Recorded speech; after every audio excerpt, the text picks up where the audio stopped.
So here we're gonna see the new Taiwan top 8 site assigned by the Taiwan provincial government. So of course, the tallest mountain is selected, the Mount Jade. So mountain hiking, mountain climbing, still one of the very popular activities, recreational activities, since we have so many mountains in Taiwan. We have more than 200 peaks above 3,000 meters of the sea levels. So of course, people want to conquer the tallest mountain. The other one continue of the Japanese colonial time is Alishan. People go to Alishan or enjoy the forest, see the Japanese, the remaining of the Japanese colonization of the wood logging stations and the high mountain railroad. The people are able to ride the train, go from elevation 0 to elevation 2,200 meters above sea level, to see the sunrise, to see the sunset, to see the sea of clouds, to see the seasonal change. And the other one, it's a little bit newer because it wasn't so famous or like wasn't selected. It's the Ching Cliff. This is in Hualien. It's established by a road right next to the cliff called the Suhua Provincial Highway.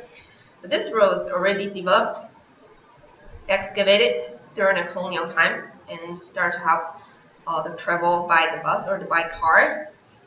Then later on, because the really serene blue color of the ocean and really nice scenery and this particular cliff, so it's assigned, and also really nice road that bring people from Taipei to Hualien.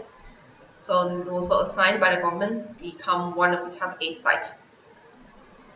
The other one is the Anping sunset in Tainan. So this is like one of the first time Tainan has a location to selected. So this Anping sunset is in an Asian capital city of the Qing dynasty. And you see the sunset, you see the boat, you see the oyster field. It's a really nice lagoon area. So it was selected by the government. And of course the Summer Lake, at this time, they more focus on the moon overcast, the spring lake, to see the night view of the Summer Lake. So the moonlight of the Summer Lake became one of the top 8 sites. And the Dadu Mountain, Mount Dadu, which is in Taichung, you can overlook the different area of Taichung City, and then also the plain, and also the ocean. So the Mount Dadu came another site. And the other reason I believe the Mount Dadu was selected because at that time, the Taiwan provincial government is located in Taichung area. And the other one is the Torako Gorge, continue like the Japanese colonial time. So people will be able to see the high cliffs of the Marble Cliff and the waterfalls, and then enjoy the indigenous people, tribals culture, and then also be able to go hiking. There's also a hot spring nearby. And then finalist is the Penghu. This is the first time the offshore island was selected as a top 8 site. They want to promote like offshore island tour, but unfortunately Cayman and Mazu at the time, it was still part of the war front that's so close to China. So Penghu is not too far away from Kaohsiung city. Departure, take the boat, so available to reach the area, but also be able to enjoy the fresh seafood and then enjoy the village life of the fisherman village. So at the time, the Penghu was selected because the fishing industry. So they will lit up the fishing boat at night to catch the fish. So the site to see those fishing boats lit up, it's become one of the top 8 sites. So now we're moved to the 1960 to the 1969, the emerging period. So during this time, the government actually established an official organizations to invest the tourism industry to enhance the legislations, foundations, and set the tourism development. So basically, we try to start to have those kind of a tourism industry to promote, to engage with people, and then to build more infrastructure regulated. So in 1960, the Taiwan Visitor Association was established to help the Chinese people to be able to travel around the island. And at that time, the Cross Central Highway was completed, which is during the colonial time, they only have the eastern part from Gorge to Tianxiang, so from Hualien Port to Tianxiang, and then the western part is from Taichung to Mount Hehuan, but it never connects. And then finally, in the 1960s, they connect, so they're able to let people to drive across Taiwan from one point to the other point in the middle part of Taiwan and go through the highest paved area. And then in 1963, the first Taiwan promotion of the advertisement is in the New York Times. So we start to promote the travel industry about Taiwan internationally. And then in the same year, the Grand Hotel was completed. And then later, it was named one of the world top 10 hotels by the Fortune magazine in 1967. Inside, on the left-hand side of this photo, it was later Grand Hotel, because in the past, the Grand Hotels only have 6 floors. It was later expansion in the 70s to build to the current height. But it looks like a temple, right? And this is still a landmark of Taipei. Many people, when they came in Taipei from the airport, when they see this Grand Hotel, many guests will ask me, is that a temple or is it a special building? But it's actually a hotel. It's a very Chinese-esque hotel. And then in 1964, all the Japanese were free to travel overseas. So where is their first choice of the destination? Taiwan is actually selected by one of the top destinations for the Japanese tourists because first it was their colony during from 1895 to 1945, and then also they have relatives used to live in Taiwan, have to be sent back to Taiwan, so they want to come back to see maybe their friends, their classmates, and also they want to see the glories of their previous government. So what happened in '64 is also the year Japan hosted the Tokyo Olympic. So that's the reason why the Japanese government will let all their citizens to travel all around the world. And in 1965, the National Past Museum was established. This is also a very important chapter of our tourism industry because this museum not only for historical research, but it's also be able to showcase our national treasure, which is our Chinese national treasure, from different period of time, and then also to see the very important score paintings, the jade and the bronze, and some other collections, calligraphy paintings. So even nowadays, the National Past Museum was named one of the top 20 museums in the world. And it's actually draw many mainland Chinese later when we open it up to the mainland Chinese tour industry.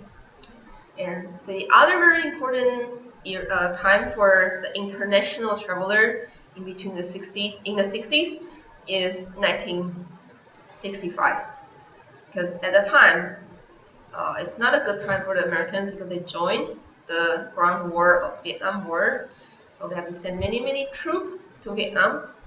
So for these soldiers, when they have holidays or they have some vacation days, they were going to visit several different locations of Asia. So Taiwan was one of the popular R&R locations for the U.S. military service members. Because during the time there are many restrictions, they're not able to go to any communist country, of course, because they're fighting with the Vietnamese, with the communist Vietnamese. So they cannot go to mainland China either. So the location they can go are Philippines, Taiwan, Japan, Hong Kong, and Macau. And what can represent like the Chinese culture the most? Hong Kong is too small, and Macau is also very small. So of course they came to Taiwan. And we have the museum, we have temples, we have indigenous and exotic cultures, we have many mountains. So the big ports, for example, like the Keelung port and the Kaohsiung port, used to have many service for those the U.S. military members. And so after that, in 1966, the MOTC, which stands for Ministry of Transportation and the Communication Committee of Tourism, was set up. So in 1966, the MOTC, which stands for Ministry of Transportation and Communication Committee of Tourism, was set up. This is the first official tourism organization was involved related to the Taiwanese tourism. And then in 1967, the Children's Amusement Center opened in Taipei City. It's the first public children's amusement park that's in Taiwan. And then in the same year, the Yunshan Holiday Resort is the first private amusement park in Taiwan, was opened in New Taipei City. And these two facilities now still exist. The Children's Amusement Center, although it was abandoned, it was not too far away from the Grand Hotel. It's in the same side of the riverfront. Only the Ferris wheel was left. The other one, the Yunshan Holiday Resort, it's in the New Taipei City, really close to a hot spring area. So you can see a ropeway, which is a cable car that people usually know of. Also, they have roller coasters. It's very fun. I remember that was my first roller coaster ride when I visited Yunshan Amusement Park when I was little. And then in the 1968, the 17th Pacific Asia Travel Association Annual Conference was hosted in Taiwan for the first time, the PATA. It's also a very big step for Taiwan tourism to be able to get internationally and to get to promote internationally. And then in the 69, the Act for Development of Tourism was adopted, which is very important because this act we're able to get more regulations and also more legislators to be enforced about the safety, the transportation, and then also the hotels, the establishment infrastructure that related. So here you can see this is because this is related to the Japanese. The Japanese want to come back to Taiwan to see the infrastructure. They wanted to see many different things. Their previous government set up here. So this is one of the video. It's called The Engine of the Alishan. Let's go. And this was filmed in around 1967. They took the locomotive train from Jiayi area all the way up to the mountains. So this documented the series where they run this locomotive engine on the Jianan Plain, which is in Jiayi, which is a flat area, going up to the mountains. So start to going up to the mountain to see elevation 1405, which is the Fenqihu station. And then continue is also the entrance to the Ikatayama, which is the new highest mountain, the Mount Jade. So people go hiking and people also take the train ride. This is a very important route for this worshipper to the mountains, also for the hikers. And then finally arrive the Alishan station in the elevation 2274. So basically this is the route of this documentary. And besides this, Japanese also built a pamphlet, also built a lot of map, and even the commercials to promote the Taiwan tourism. And then the other one is related to the U.S. military. So this is the photos and then also some of the magazines that's related to the Taiwan travel for the U.S. military honor. So this is Ching Air Base, which is in Taichung, which is one of the air base to receive the military personnel, and then not only the middle part of Taiwan, but also north and south part of Taiwan, with also have many of those U.S. military personnel will come to visit Taiwan. So of course they need to give them informations, the travel site, the sightseeing area, and what can they do for several days off. So here are some of the photos of the promotional photographs that's on the military base magazine. And then we'll see the first amusement park in Taiwan. On the left-hand side are the photos of the amusement park, used to located in the Yuanshan area, not too far away from the Grand Hotel. And this continues until the late 90s. So this is where we can see those driving the car, have the monorail, and have the Ferris wheel, and have the spaceship, and then some boat ride. And to the right hand side is called the Wulai Ropeway in the Dreamland, which is the first ever in Taiwan with the cable car. And then also with this very popular waterfall, it still continue to nowadays. And besides this, currently you can also ride, it's called the Targu. It's a really small railroad that's used to be carrying wood logging, the wood log, and then also some of them is a coal mine in this Wulai area. And people can also visit the indigenous Taiwanese people village. It's related to the Ataya tribe, and some exotic food, and then some of the forest recreational areas also in nearby location. So this is a very important site, closer to the Taipei city, closer to the metropolitan area. So then, what happened after the 60s is we start to have many different plans. We have many law was set up, the many regulations was set up, and many of the destinations was selected by the government to promote the domestic tourism.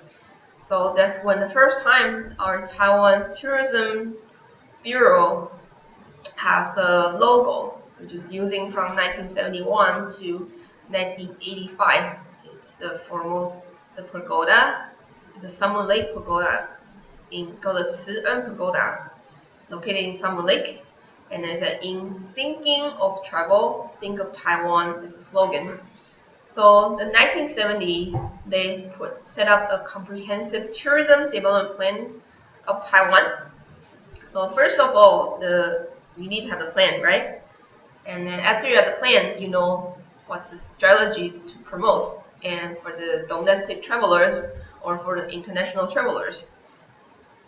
So they set up 5 priority tourist destinations that's related to the Taipei city area, because you want to see the metropolitan of Taiwan, and then Summer Lake, Alishan, Henchun, which is in the Japanese colonial time is called Garambi or Erluanbi, which is the southern part of Taiwan, and Kenting, which is also the south. So from here you can see we're missing sort of like middle section. It's only the Summer Lake.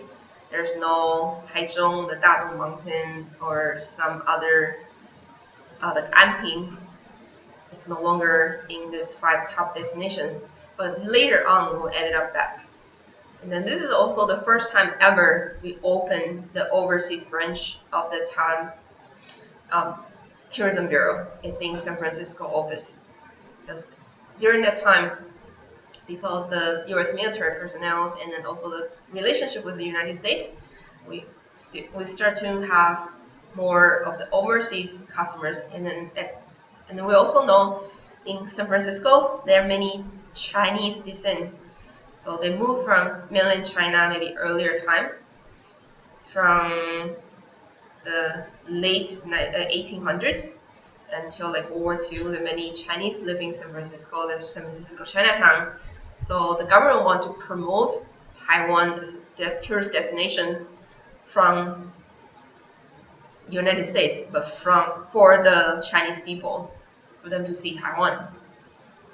And then 1971, the Tourism Council under the MOTC, which is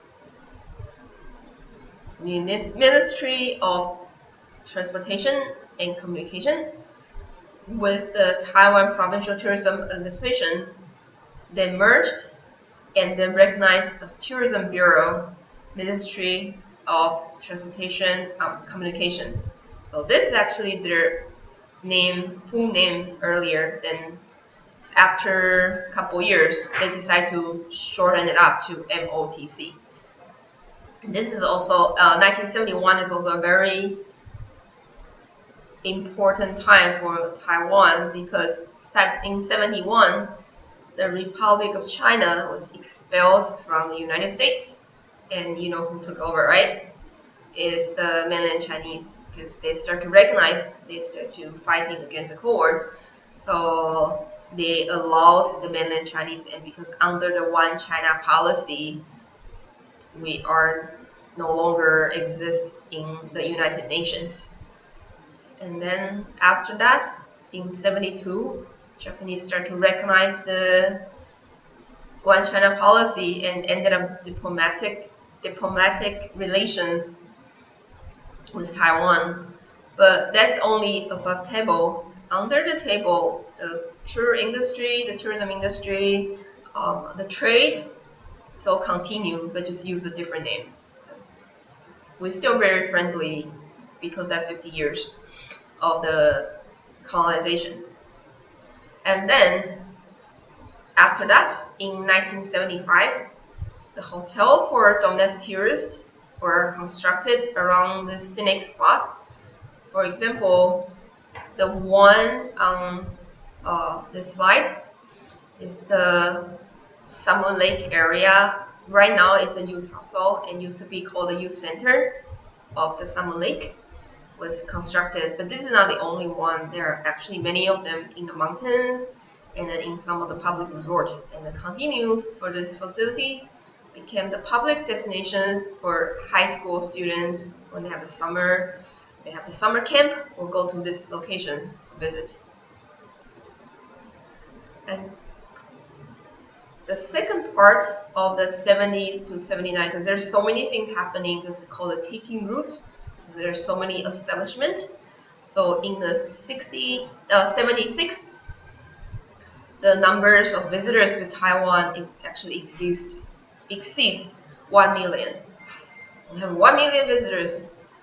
But right now, we have more than 100 million visitors, which is a really big jump for this 50 years.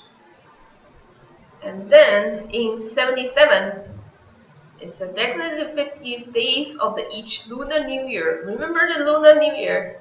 Just like the Chinese people celebrate the Lunar New Year. So we do continue to celebrate. It's a very important holiday for us. And became the tourism festival of, they give out the award by the Bureau. So the tourism bureaus start to recognize and they start to honor to celebrate the tourism industry.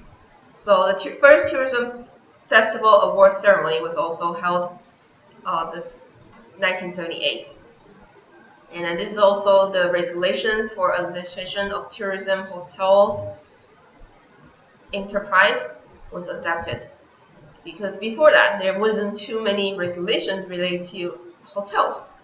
So they started to set up different regulations to be able to set up high-end hotels to invite more international visitors and also to be able to monitor and manage the quality of the hotel by the government. And in 78, the Taiwan highway system officially opened to traffic. So 78 is very important because before that we can only drive by car in the provincial road, but maybe not too easy to ride. It's not fully paved. In 78, when they start open to the traffic, by the driving time from Taipei to Kaohsiung, it's about 7 hours. So even shorter than the time of the train travel. Then 79 in January, finally, the ROC citizens were allowed to go abroad for tourism. And so, because we're allowed to go abroad, we cannot only go by boat, right? It's take too long. So we opened the Chiang Kai-shek International Airport, Terminal 1. And then this Chiang Kai-shek International Airport now is named as Taoyuan International Airport in 2006. It's because of the transitions later on for the different party movement, the two-party movement. So in the 79, we're allowed to go more go overboard. So what happened before the 79? We actually have an airport inside Taipei City. And because they cannot expand it, because Taipei City is really crowded and really cramped to the area. So the Songshan Airport later named as a domestic airport. And then the international airport moved to Taoyuan and called the Chiang Kai-shek International Airport Terminal 1. And then Terminal 2 was built later on in the 90s. And then this is also the complete electrification work of the Western trunk line. Remember, in 1908, it was operated by the diesel engine, and then locomotive engine, and later it became the diesel engine. It's not electrified. So finally, in the 70s, 79, it was the first completion of the electrifications of the railroad on the western part. And then later on, we have more of the around island electrified to nowadays. So it's very unfortunate in 1979, the United States of America ended the diplomatic relations with Taiwan. And because of that, many countries start to break up the diplomatic relations with Taiwan. It's like the snowball reactions. But it's okay, we recovered. So here are some of the very important figures, like for the lunar calendar celebrations. Remember the 15th of the Lunar New Year of the first month is also our Lantern Festival. So Lantern Festival in Taiwan is sort of like a very important event because people believe if you go to visit temples during the after the New Year, start the pilgrimage, you'll get the really good luck. Also, it's like a holiday, really long holiday for 15 days. People having holiday break, they will have celebrations, they have light celebrations. That's the reason why the Tourism Bureau set up this tourism festival in the 15 days of every Lunar New Year. This is a photo of the 2018 Tourism Festival Award Ceremony.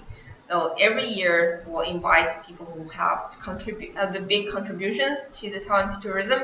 It can be the ambassadors of Taiwanese tourism internationally. It can be anybody, or like people who work really hard in tourism industry, or related to like government officials, related to the tour companies, related to whoever famous that promote Taiwan remorselessly. So every year we host this huge festival, and then after the festival, we'll go to the Taiwan Lantern Festival to see the lit up of the lanterns. And then a lot of time the Lantern Festival or like the lanterns will stay for more than 20 days for people all around Taiwan to visit. So the site here of this Lantern Festival is in Chiang Kai-shek Memorial, because before the year of 2000, we actually only have the Lantern Festival, the Taiwan Lantern Festival in Taipei City, because that's like a capital of everything. And then later on, we start to move around Taiwan from then every year we'll select different locations for people to see the different lanterns, and it's sort of like a very spectacular sight.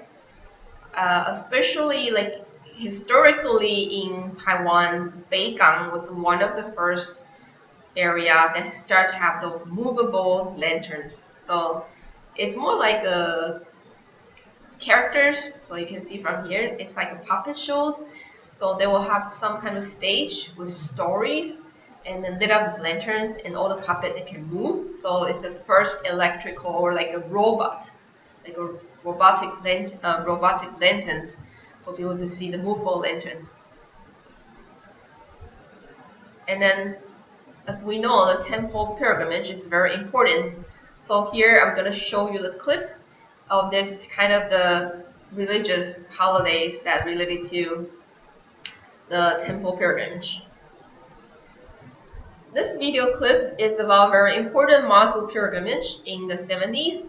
Every year in the lunar calendar of March, we will have more than 100,000 people going from Taichung all the way to Jiayi and then back to Taichung. So you'll see there's so many people. We call it a nickname, a Great Wall, a movable Great Wall. So during this time, people go around Taiwan, will come to visit. There are lion dance, the dragon dance, and the other parade, the float, or follow the Mazu carriage on foot, on car, or like on any possible form of the transportation. And the local believers will provide food to whoever need the lodging or whoever need the food.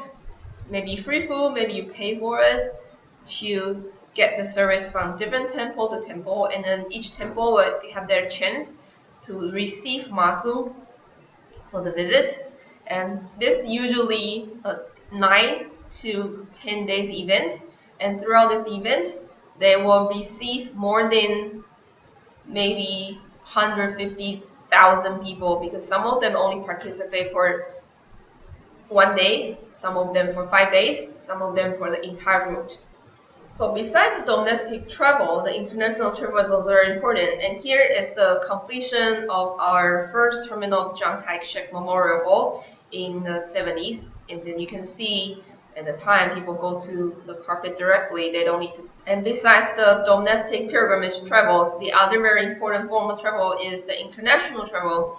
And Taiwanese people are allowed to go abroad, and also we will be able to receive more international travelers from this Terminal 1 of the Chiang Kai-shek Memorial Airport, and then later remained to the Taoyuan Airport in the late 70s. And here will sums up the second period of our class, and we're going to take another 10 to 15 minutes break.